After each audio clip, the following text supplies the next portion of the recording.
বুধবার বাংলাদেশে ভয়াবহ বন্যা পরিস্থিতি। ভেসে গেছে বাংলাদেশের ৩টি জেলা, ঘটেছে প্রাণের সংকট। মৃত্যু হয়েছে ১৫ জনের। অসংখ্য পশু পাখি, ঘরবাড়ি, জনজীবন ক্ষতিগ্রস্ত হয়েছে। ঘটনার বিস্তারিত জানতে সঙ্গে থাকুন। চলুন প্রথমেই দেখে নিই বন্যা কবলিত কয়েকটি মর্মান্তিক দৃশ্য।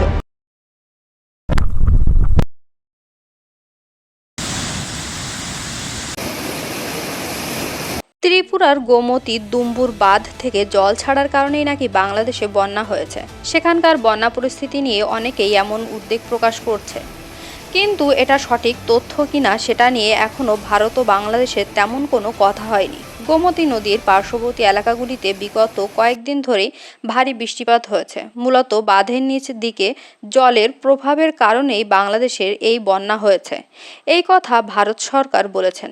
কিন্তু বাংলাদেশের জনগণের মতামত সম্পূর্ণ ভিন্ন। তাদের ধারণা, ফারাক্কার বাঁধ খুলে দেওয়ার জন্যই এই বন্যা। ত্রিপুরার গোমতী নদীতে দুম্বুর বাঁধ থেকে জল ছাড়ার কারণেই বাংলাদেশ নাকি আজ বন্যায় ভাসছে। ক্ষেত্রে বাংলাদেশের সংবাদ মাধ্যমের প্রশ্ন, বন্যার বিষয়ে আগে কেন বাংলাদেশকে বলা হয়নি? বলা হলে অবশ্যই তারা প্রস্তুতি নিতে পারত।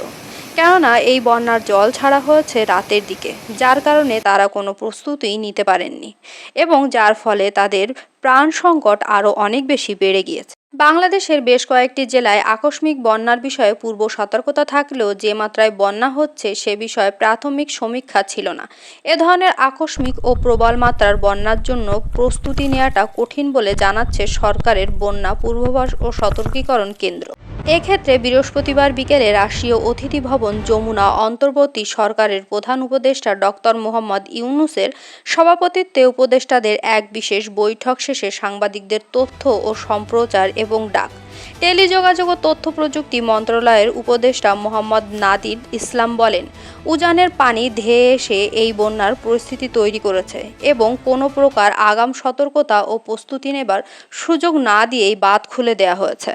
এদিকে ভারত ও বাংলাদেশের পূর্বাঞ্চলীয় সীমান্ত এলাকায় চলমান বন্যা পরিস্থিতির জন্য ত্রিপুরার গোমতী নদীর ডম্বুর বাঁধ খুলে দেয়া নিয়ে আলোচনা চলছে।